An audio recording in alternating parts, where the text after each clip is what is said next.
Hey guys, welcome back to my channel. So today we will be talking about cells. This is chapter 3.1 in the Holt McDougall Little Biology book, and this chapter is called the cell theory. So the key concepts for this chapter is that the cells are the basic unit of life.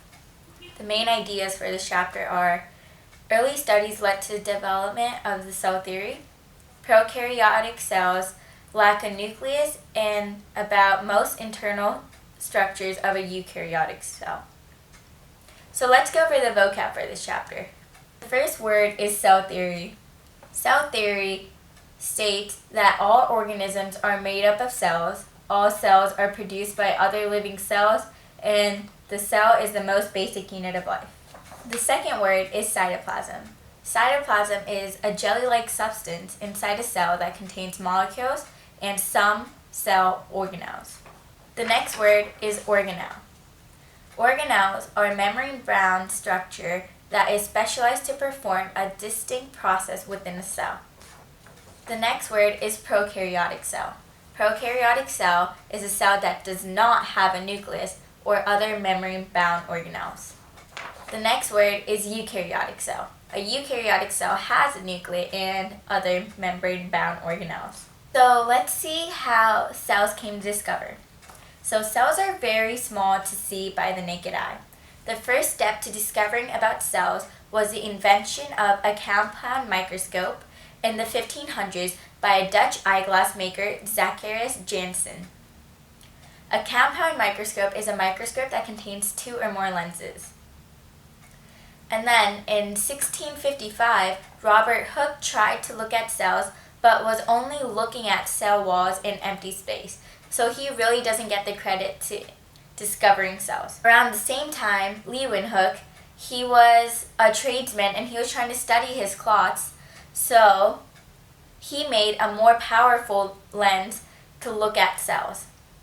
In 1674, he became the first to describe a cell. He called them animalcules. Now let's go over the cell theory.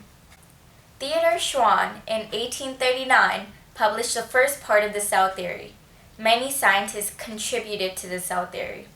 The cell theory states that all living things are made of cells.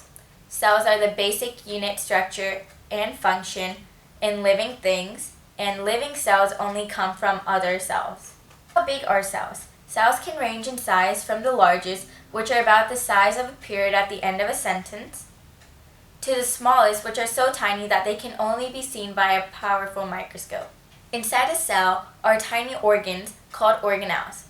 The word organelle is a big word that means small organ. These organelles function to provide for the needs of the cell. They work to bring in food supplies, get rid of waste, protect the cell, repair the cell, and help it grow and reproduce. Cells are enclosed by a membrane which controls what goes in and out of the cell. The membrane is filled with cytoplasm, which includes organelles. Cells can be separated into two broad categories: prokaryotic cells and eukaryotic cells. A eukaryotic cell contains membrane-bound organelles, such as the nucleus, while prokaryotic cells do not. As you can see right here, this is a eukaryotic cell. The cell membrane, which is next to the cell wall, decides what goes in and out of the cell. The nucleus is in the middle, and these are the organelles inside the cell which helps it function. This is a prokaryotic cell. The cell membrane, which is the same as the eukaryotic cell, and the cytoplasm is inside the cell. One trick that helped me remember these terms last year was that if you are a pro in something, you do not need help. So a prokaryotic cell does not need organelles to function. So that is a good handy-dandy trick. Differences in cellular structure of prokaryotic and eukaryotic cells include the presence of a mitochondria and chloroplast, the cell wall, and the structure of chromosomal DNA. Here's a timeline for the people who helped discover the cell theory.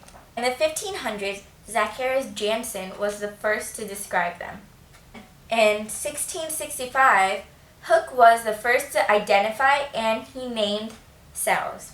Leeuwenhoek in 1674, because he made better lenses, Leeuwenhoek observed cells in greater detail. Schleiden in 1838 was the first to note that plants are made out of cells. Schwann in 1839 concluded that all living things are made up of cells. Virchow in 1855 proposed that all cells come from other cells.